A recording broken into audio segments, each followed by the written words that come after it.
Eve.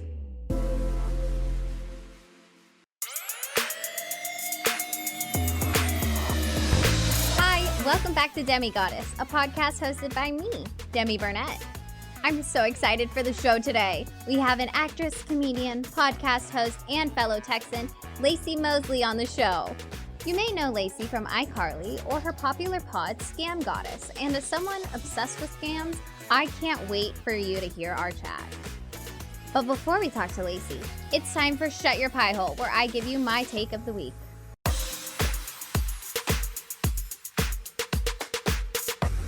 I've seen a lot of comments about my sunglasses, and I figured that this would be a good time to teach you folks about sensory issues. I have a sensitivity to light. So for my eyes, I noticed it at first whenever I was a kid and I lived in Virginia and it snowed one day and I went outside and I couldn't open my eyes because the snow was so bright and I couldn't ever open them. It wasn't like it was only like that for a few seconds. It continued to be like that until I went inside. So in the studio here, we have a lot of lights, and wearing the sunglasses helps me keep my eyes open. Sometimes if I don't have to look directly in the light, I don't need the sunglasses on. Like if my guest is sitting not in front of a light, then I might not have to wear them. But just depending too on my mood, my window of tolerance, the sunglasses may be on or may be off. Also, I don't like when people are looking at my eyes sometimes. I feel a lot of pressure to communicate properly with my eyes. Like whenever I was younger, it was make eye contact, look at my eyes, look at me. So that pressure has continued over as an adult. And so some days when my window of tolerance is low and I'm just not in the best of moods and I feel the pressure of looking at my eyes is too much. It's too much. I can't communicate with my eyes. I don't want to have that pressure. I just want the sunglasses on. It's all, at the end of the day, the sunglasses, the main point is that they are to make me feel safe. And that's what's important. And hopefully you can remember that if someone else is wearing sunglasses inside, maybe they just want to feel safe too. It's not harmful. I don't think I'm better than everyone. I just want to feel comfortable in my podcast and, yeah, have a good time. Plus, I look really good with them. That's what I've got to say about the sunglasses. Enjoy the pie.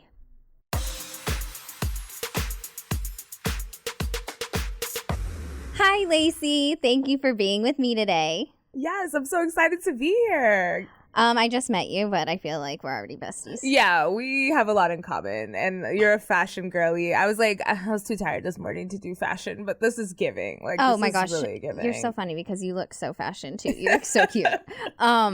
Okay, so first, I think the reason that we get along so long, we have so much in common. Maybe because we're both from Texas. Yes. So you're raised in Dallas. So is I. Where exactly in Dallas were you at? Frisco.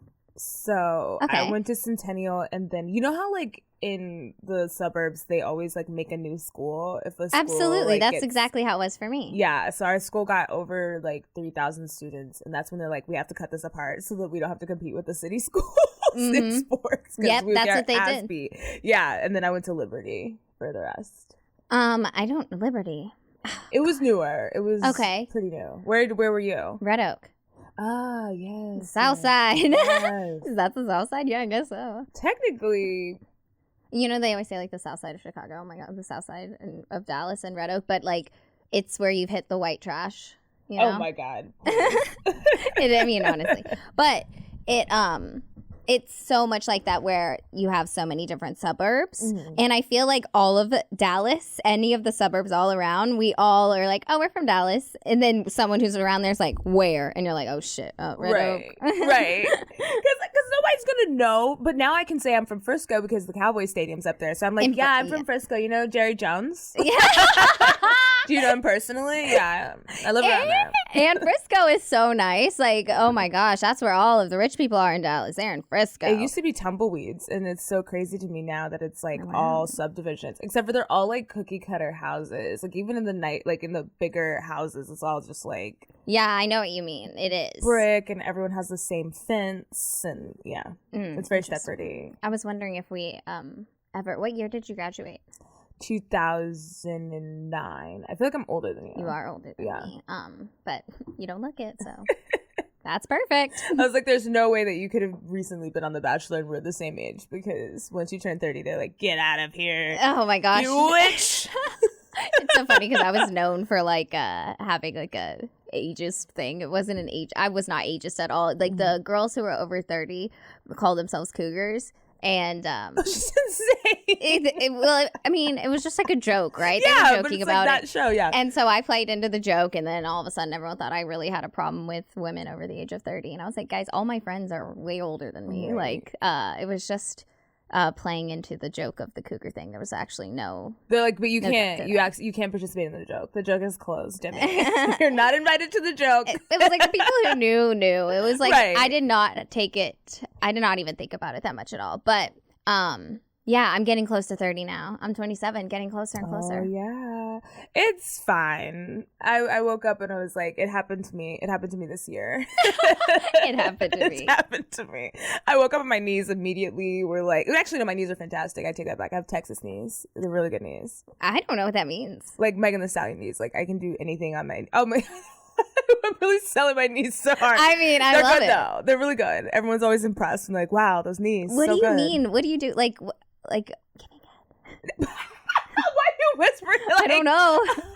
I don't know if you want me to put your business out there. I don't know. What are you using your knees for? We're so incompetent. On my knees. Oh my god, the ghetto. Oh my god, we gotta be married for that. I'm not sucking dick on my knees. I'm so glad you said that because I would not either. No. You can stand and I'll sit on the bed. Or like it'll only be on the bed. And honestly, if we're not serious, it's only just to get it wet. Like it's not to, and nothing longer than that. Yeah, it's more like a little make out. I'm not gonna basically be down there just giving him a kiss, going to town, doing the pepper grinder. No. You didn't earn all of that. No, I'm not controlling my gag reflex unless you're committed. No, I just mean like I can do stuff with my knees. Like, wait, I think this cord is long enough. Yeah, it is. But like, okay, so like I can just be on my knees, like doing whatever. I see what you mean. Like your knees are strong, like the joints in there. Like you're not like, oh, I'm popping my ACL or whatever. Right. Yeah, that is nice. Those are good knees, and that's really good. For the fact that you're 30. Yeah, because they leave. Everyone said their knees left, in their late I know. 20s. What is up with that? That's a scary thing that I'm about to, my hips, my knees, and my back. I'm like waiting for the day. They're like, my knees can tell when it's raining. I'm like, what? They're like, yeah, they start popping. And I'm like, oh my God, I'm so sorry. You're like, I cannot relate to that. Cannot relate. And we'll always throw that in everyone's face. Can't relate. I love that. I love you got to really own your strengths like that. Yeah. You can't deny the gifts that you've been given. You've been doing your podcast. I'm so excited to talk to you about your podcast because this is so fascinating to me. You started it in 2019. Yeah. That's whenever my season of The Bachelor was airing. Yes. Wow. Yes. Which was also a scam. So, like, perfect. Truly. What is your approach whenever you're going to cover these scams? What is your mindset going into it? Well, I think there's like a lot of true crime shows that are really sad and like depressing, and scams are so funny. Like scams inherently, like there's people like putting on costumes. You have like Dr. Malachi Love, who literally went and got a white coat and had it embroidered. He was 18. There was no way he could be a doctor. Like he opened a practice and was like wearing doctor costumes and like doing like booty hole operations. It's insane. Like, so, but it's funny. I mean, sometimes they're sad because you like don't want to see like nice innocent people get scammed. But I always just take it from the perspective of like, it's not propaganda. I'm Black, so you can already tell that my relationship with the police is very tumultuous, honey, very treacherous. So I don't think there's a lot of fun in like, ooh, they went through his trash and then they found a sticky note and ooh. Like, that's not the fun part for me. The fun part is like, what are you doing as a criminal? Like, how are you keeping up with your lies? Do you have a lie journal? Like, what are you buying with all this money that you steal? Like, that's what I'm interested in. And so we kind of follow like it from the criminal's perspective, but sometimes they're bad dudes, and then we don't like them. But that is so interesting. So so I love Oprah, And I love when Oprah said her book, she says, instead of what's wrong with you, what happened to you? So it's kind of like with the criminal. Yes. Like, not what's wrong with this person, but like, why is this person doing this? Yep. Like, what's going on? And we get into the past if we know about it, their childhood. Like, Billy McFarland, everybody should have seen that shit coming. That little boy was a criminal his whole life. Who's Billy McFarland? He did the Fyre Fest. Yeah. Oh my gosh, that was so interesting. He was a criminal his whole life. What do you mean, as a child? Yeah, like as a kid, he was in school. He like figured out how to hack into like the teacher's like grading application, whatever they use on the computer, and he would like change people's grades for them, like make them better. Like he was. Oh my god. Yeah, he's been a scammer his whole life. I always say if you have a kid who like wants to open up like a lemonade stand or something, if your kid wants to be employed, you've got a thief on your hands, and I love it. Yeah, because honestly, I think that if you can recognize that, then you can harness it and use it as a strength for something good, like hacking, you know, the security system, and I don't know, the national security system hacker or something, like, you know. Right. Hack Sally Mae. There's not enough good hacking happening. Who is Sally Mae? Student loans. Oh god, yes, hack them now. Set my balance to 0. Jesus. Help a girl out. Credit Karma, get them. Right. Credit is it's literally was made up in 1989. It's such a scam. I can't wait.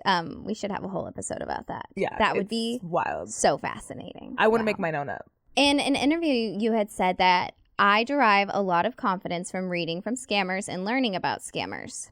Yeah. And I think that that's a really good way to look at it.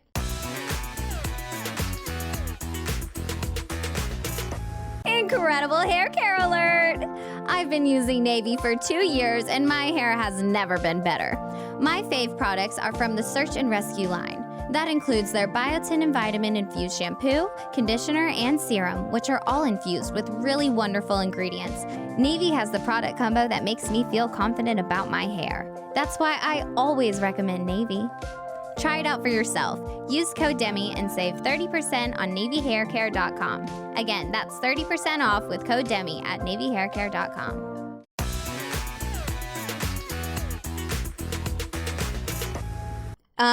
So does this come down to your perspective on them again, and like saying like why they're doing the things that they're doing, and then how do you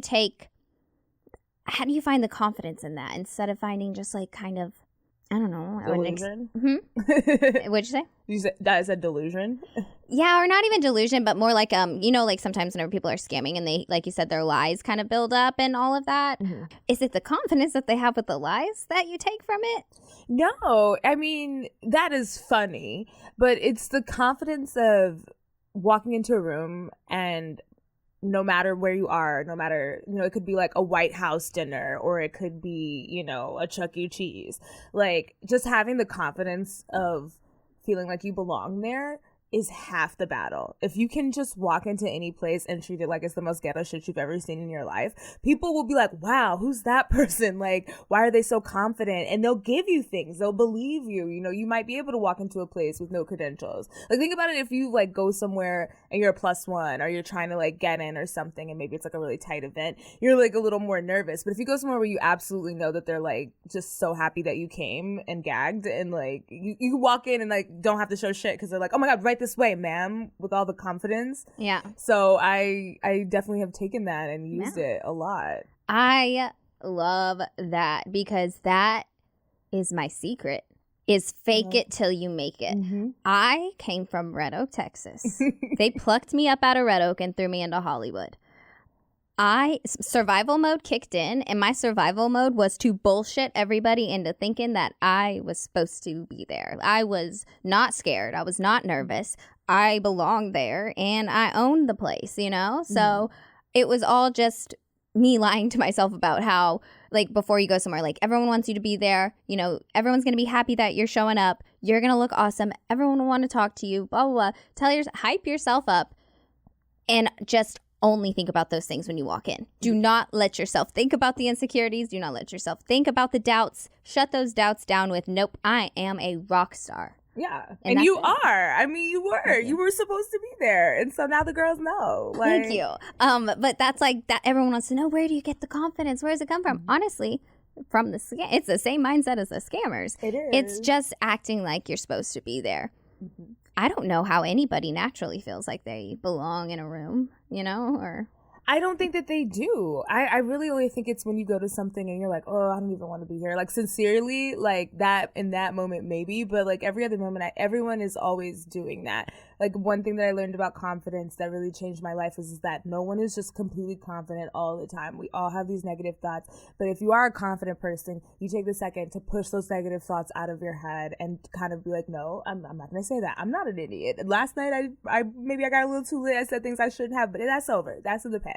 This is who we are today. Like, you know, like, you I love just that. have to coach yourself out of those negative moments, because we all have them. Yeah, because in those moments, it's a good thing to hear that, like, confidence isn't just like one thing. Like, a confident person, it's maintenance. You have those moments of like a little bit of doubt, and in those moments of doubt, if you can remember, hey, this is normal. This doesn't mean I'm not confident. Mm-hmm. This just means I need to remember how confident I am. I like that. You have to watch how you talk to yourself. Oh my gosh. And then when you start disrespecting yourself, you have to, like the joke always goes, like, if your friend's talking shit about themselves, I'm like, hey, that's my friend. Like, don't talk about my friend like that. You know? Yeah. So it's like, you have to be your best friend too and be like, don't talk about my friend like that. Me, in my head. Yes, I will notice myself, like, I'm putting myself through something, suffering, and I'm like, I wouldn't let my friend do this. Like, I wouldn't let this happen to my friend. Why am I letting myself do this? Like, no, come on. That's interesting. So... have you, on your podcast, do you have the scammers come on? I haven't had any scammers come on yet. I have had some reach out to me that would. There was this one guy named Chad Focus who went to jail because he was misappropriating funds from his company credit card to buy billboards for his rap album. No. Yes. And I was like, I didn't know where that was going to go, and I didn't see it going there. And I was like, well, wait a minute, like, let's hear the song. Like, maybe it's popping. Like, maybe the girls really need to know. And so I played some of it. I was like, oh, shit, Chad, this ain't bad. Okay, this ain't bad, Chad. And he reached out. He was like, yo, thank you so much for the shout out. I'm out of jail now, you know, still rapping. I was like, oh my God. I love you so much. That's amazing. I love him so much. He's out of jail, though. That's great. That's great to hear. The American prison system is terrible. Yeah. Oh, it's a scam. It's literally a scam. A free labor scam. Yeah. Oh my God. Free labor scam. Exactly. Yeah. I actually said that briefly, or just kind of casually, to someone I was talking to, and I was like, oh yeah, well, you know, the free labor that's happening in the prison system and how fucked up that is and blah, blah, blah. And they were like, no, like, those people they had the defense of, like, those people deserve. Those people. Yeah, because that's the only defense that helps you sleep at night. Like, if you really think about how the police target Black and brown people and incarcerate them for the free labor, for private prisons, the fact that they count the prison population in their districts for voting power. Like, you'll see that a lot of prisons are gerrymandered into Republican areas, so they can be like, oh yeah, we vote for this, and so are all these people that we put in this cage. They also feel the same way as we do. Like, oh it's my crazy. God, it gets worse and worse the more you hear about it. But you can't sleep well about it unless you think like, oh no, those people need to be in there making I told this hand person sanitizer for us. My mom is in prison, and my mom cleans the bathrooms all day, every day. That's wild. And for the overpopulated prison she's in, and she gets paid 17 cents an hour, I think. Which this person I was talking to thought that was just. That was just and fair, which is like, okay. Let's also consider this. Let's consider the statistics of who these people are that are so bad and committed these crimes and blah blah. The majority of those people are minorities, which includes people of color and disabled people. Well, something that works in scams really well, and also just in general, is like disarming people in a way that allows them to think that they came to a conclusion on their own. So, like, instead of giving them, like, you know, all the hard facts and stuff, you, like, can present situations or ask a lot of very specific questions that will lead them to the conclusion. You know what I mean? Like, my cousin once did that to me because we're all unprogramming. Like, we're all, like, you know, trying to unlearn I like the bad things that we've been taught. And I remember I was grading papers with him, and I was like, Travi, what is this little boy name? Like, what are these names? And he was like, what is different from Dontavius and Rachel? One has been told, like, what is the real difference? And I was like, I mean, they both names, but one is like more ghetto, and he was like, yeah, but everything's made up, so why is one of those names like worse than the other? And I was like, oh, it's just one you haven't heard as much. I was like, oh, this is the little white man in my head. I'm like, well, dude, I hate that guy, the white man in my head. God. That little white man that's in my head, like telling me things. Yeah, no, we all have it. We all have and it. And that's right fine. There. It should be like the ding, ding, ding, red flag. There is a systemic racial issue here. Right. We all have a little white man in our head. Yes, who's taught us everything that we know. God, and shames me for everything all the time. He's shaming me white right man. Now. He's shaming me in this top. He's like, why you wearing that? You asking for it. Like, exactly. You know, or like. Exactly what he's saying. Even in school, you know, they'd be like, what's your dream job when you're a kid? It's like, bitch, I don't dream about working. Like, oh my God. Everything is like, yeah. What did you say during that question? What did you say? I mean, I think I do what my dream jobs are. I wanted to work in entertainment. I told my mom when I was 5 that I wanted to be a performer. And she was like, well, you can't right now. Like, she was like, I'll let you do classes and stuff, but like, I don't want to go live in California and run after you. And she's also like, I don't want you to be on drugs. So she made me wait until I was an adult. I was the same exact way. Isn't that crazy? Like, we both had that same dream. Yes. In my 5th grade yearbook, I did write very specifically like what my dream job was. And it said American Idol judge. I wanted to be Paula Abdul. I wanted to be sitting next to Simon Cowell, Randy Jackson, and Paula Abdul on the judges panel, like wholeheartedly. But I could see this for you. I mean, the show is still on. Like, it's not the same anymore. Like, I don't know who's Katy Perry's on it. That's cool. Keith Urban, he's still there. I'd do it to meet Nicole Kidman. And what's that guy who sings Hello? It's me, Lionel Richie. Lionel Richie. Oh, he's wonderful. Back to your scams. Because we essentially scammed everyone to get here. Here we are. Right.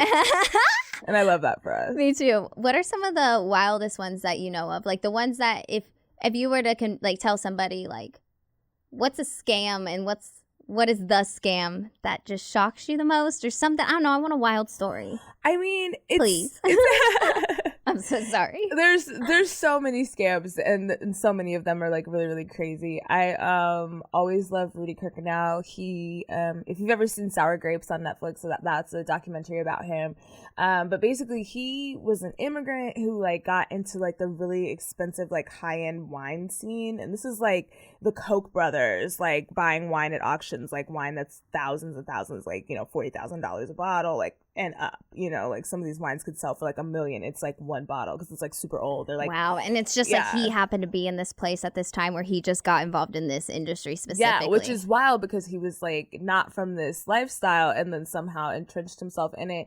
But like instead of actually providing people with wine that was like, oh, this is from Jesus' Last Supper, yeah, this is the water, the wine, this is $1 million, like whatever. He was selling wine that he was cooking up in his apartment. Like he was cooking up the wine like it was stir fry, like on the stove, cooking it up, and then he would put the labels like literally like he was doing 7th grade like project. He would put the labels like in the oven and like burn the edges and like making it look old. Yes, he made his whole house a wine cellar. Like he would keep the house at like 60 something degrees, and then he just had a space heater in his room, so he had all the wine chilling in his house, and he'd be in his room like, like cooking up this wine. I was like, this is too much. I love that man so much. Sandy Jenkins, he's from Texas. Okay, what did Sandy do? So Sandy, you know, there's like a fruitcake factory that's like super duper famous in South Texas. A fruitcake factory? Yeah, it's like the most famous fruitcake factory. Like everyone, like kings and queens, like they all order their fruitcakes. Shut up. Yeah. I have to know what it's called. Something bakery. What Street Bakery? Collins Street Bakery. Yeah. Wait, Collins Street Bakery in Corsicana, Texas? Yes.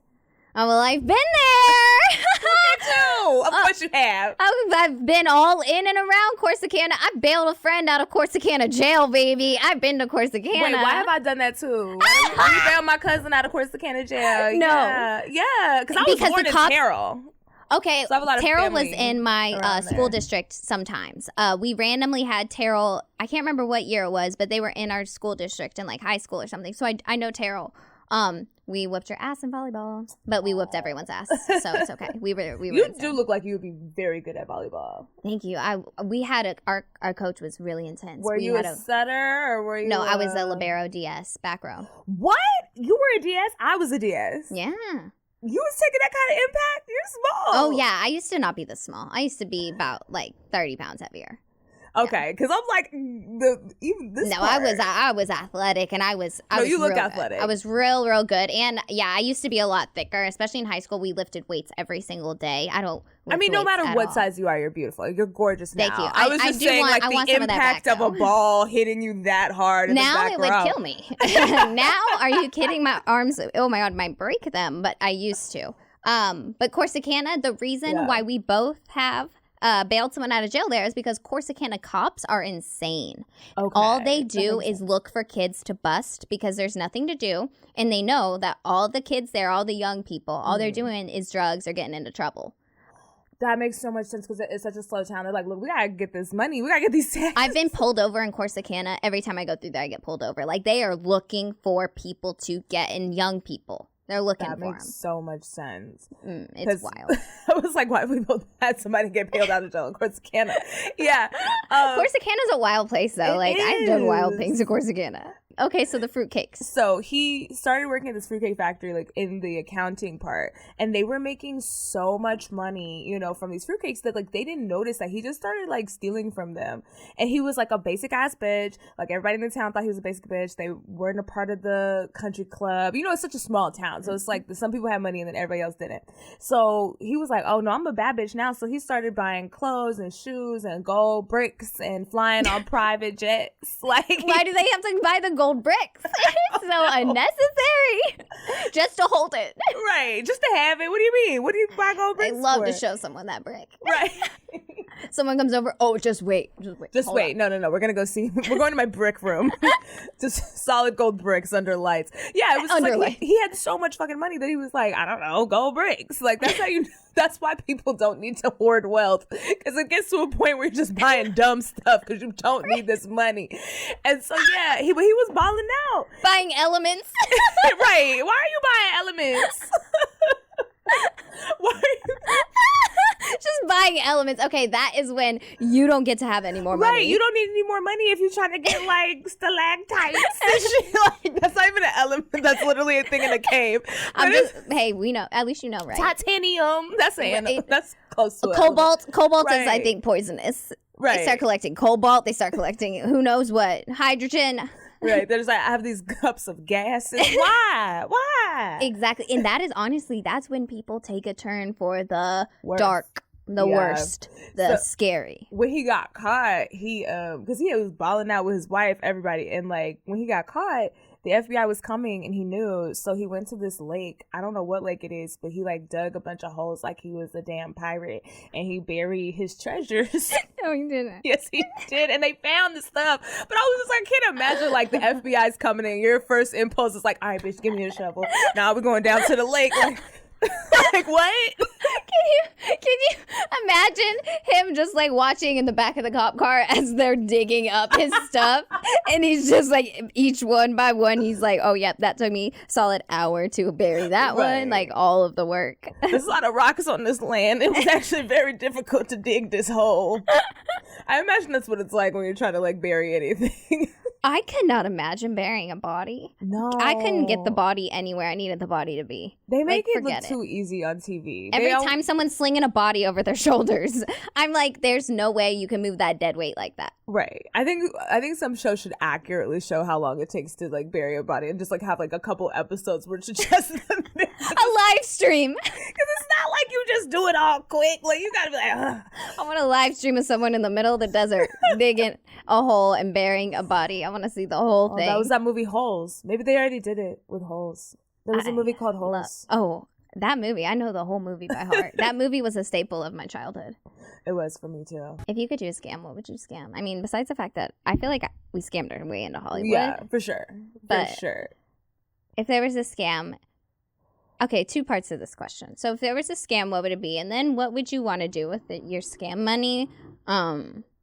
obviously we're not going elemental shopping. We're not going element shopping, so not that far. But what would you? So I'm not rich enough to like get element.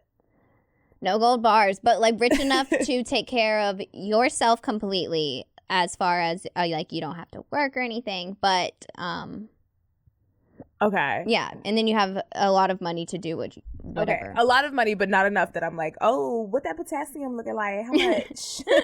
Exactly. Oh God, what would my scam be? I think my scam would definitely be in Silicon Valley.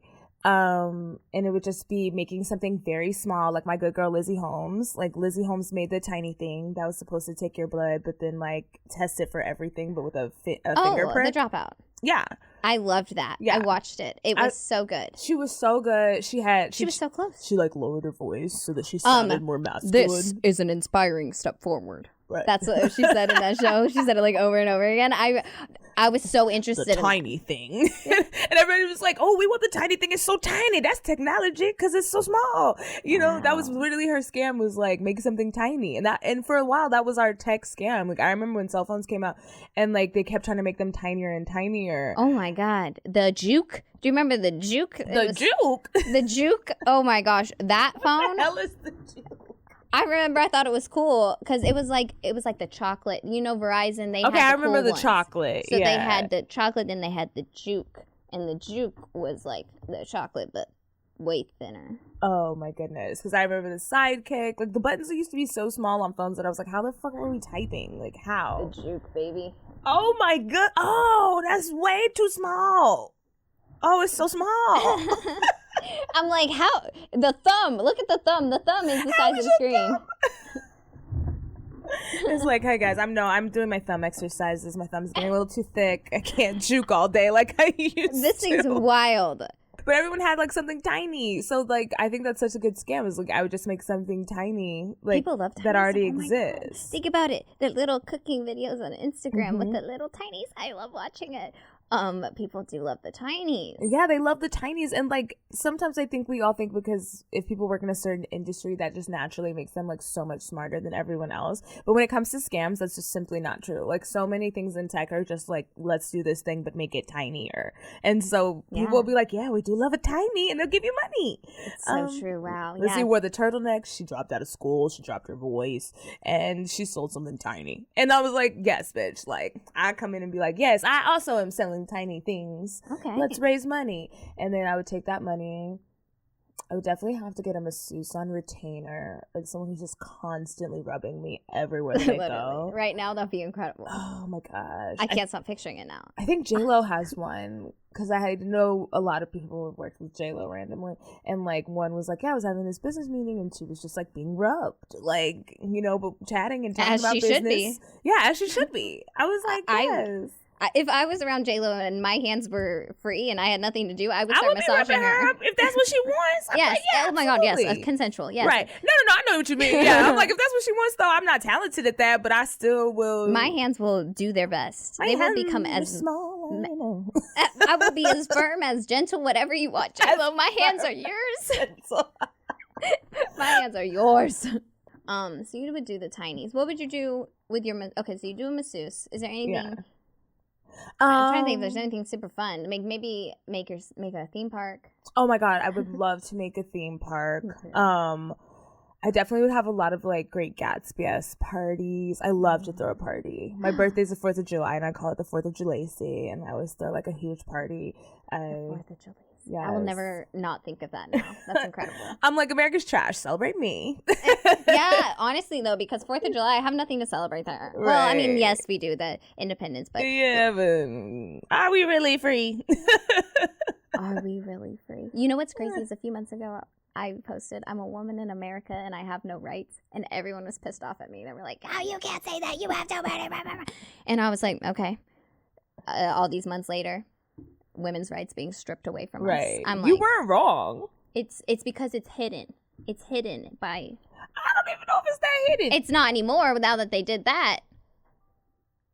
I just feel like, Demi, you're really, really beautiful. Like, you're a very, very attractive person. So I feel like sometimes when people realize that you're smart or that you have, like, things that you want to say that are, like, maybe less, not unconventional, but just like really honest. They might be like, shut up, beautiful woman, we want to like God, we don't want to be upset by you telling us things that are true. Yes, it's everyone silences me. And I would love to say it's not everyone, but it's damn near. It's more often than not. It's all silencing me. And it's because, like you're saying, it makes people uncomfortable. For you to be smart, for God to have given with two hands. Because you're a very smart person. I don't even know if it's that, but it's just that I'm saying things that are so true. And also they're like scary to some people because it uproots their whole way of thinking, which they cannot handle that, which is understandable. Or if I could do it in a better way, like a softer way of like what you were saying on how they can come to that conclusion on their own. Yeah. That's the dance that I have a hard time. Yeah, but I also don't think that it's that you have a hard time. I think that you're pretty good at expressing yourself. I think some people just are uncomfortable with growth, like, because it is an uncomfortable experience. Everything about growth is uncomfortable. Therapy, very ghetto. I go, it's fine. But like, it's one of those things where you don't get paid immediately. Like, you don't see the benefits of it immediately. But then down the road, when you find yourself in a situation similar to something you've experienced before, and normally you would react maybe more negatively or not in the right way, now you have all these tools to like be better. Mm-hmm. But it's like, you can't really tell people that when you're just trying to tell them to like see things differently or educate them or get help. They're not going to realize how much better they'll be down the line. It's not like an instant gratification situation, so people don't like to do it. Exactly. And I think it's confusing too, because for me, I wanted help so badly. I was desperate. Like, I was begging anyone to help me, like, with my mental health. And nobody would. So whenever I see people struggling with their mental health, I jump in to help. And they are like, I didn't ask for help. And I'm like, oh, shit, well, I just know that I needed help really bad, and I would have really loved if somebody would have done this for me. So I kind of project onto other people. Which we all do. Yeah. So what I do now and how I don't punish myself, I have compassion for myself. I'm like, oh, Demi, how sweet of you. You really care about this person. You put it out there. You said what you wanted to say. You left them with the information. Now they can do what they want with it, and you can relax. Facts. If they're going to hate you for trying to help them, who cares? I mean, bye. Like, you gotta let go of that kind of stuff.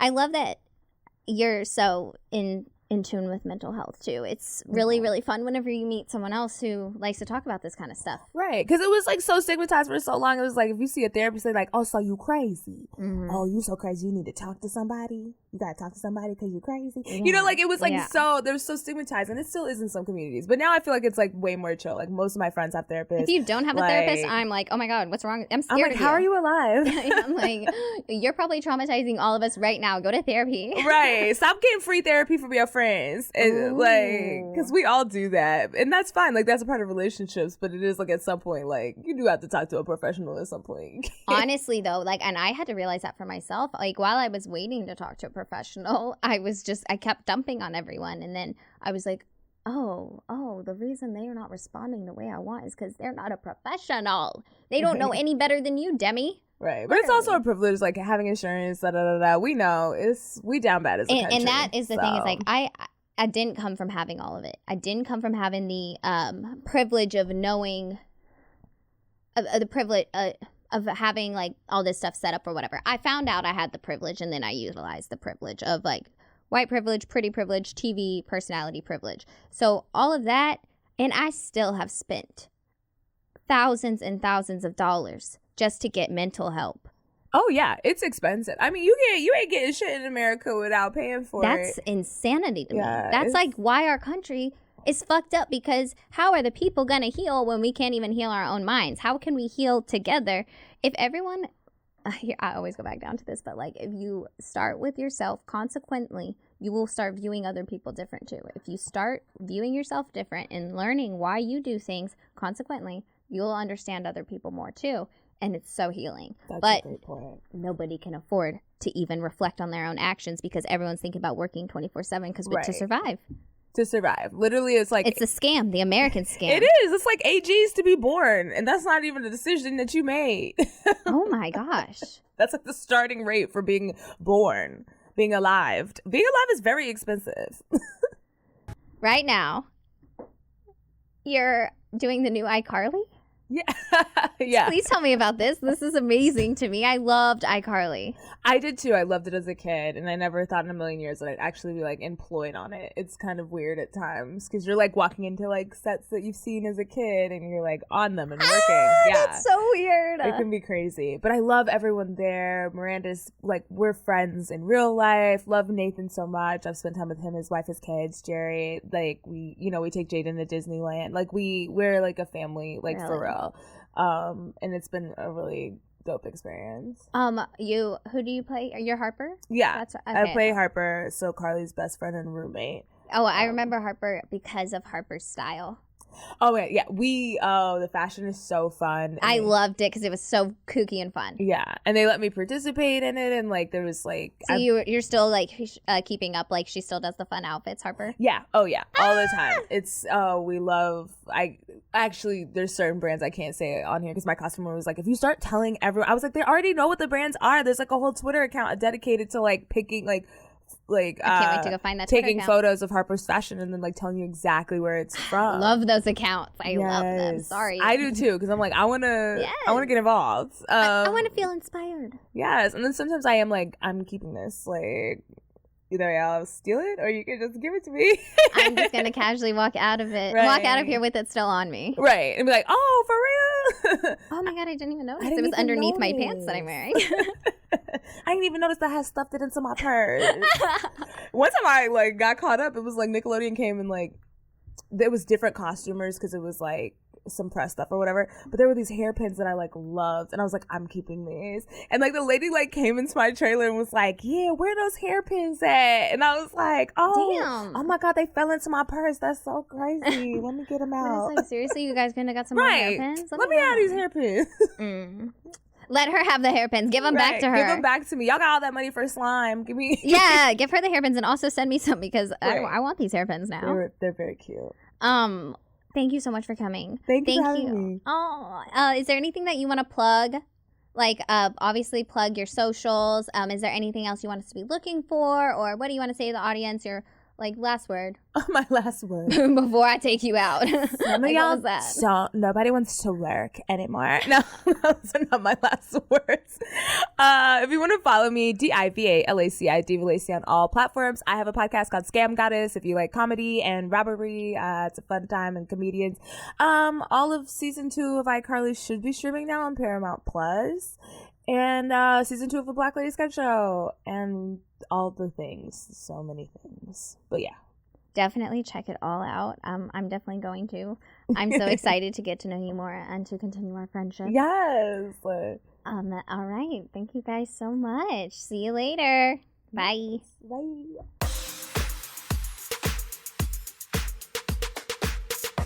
Thank you so much, Laci, and thank you to all my listeners. As always, I want to hear from you, so email demigoddesspod@gmail.com with any questions, and you may hear your question on the podcast.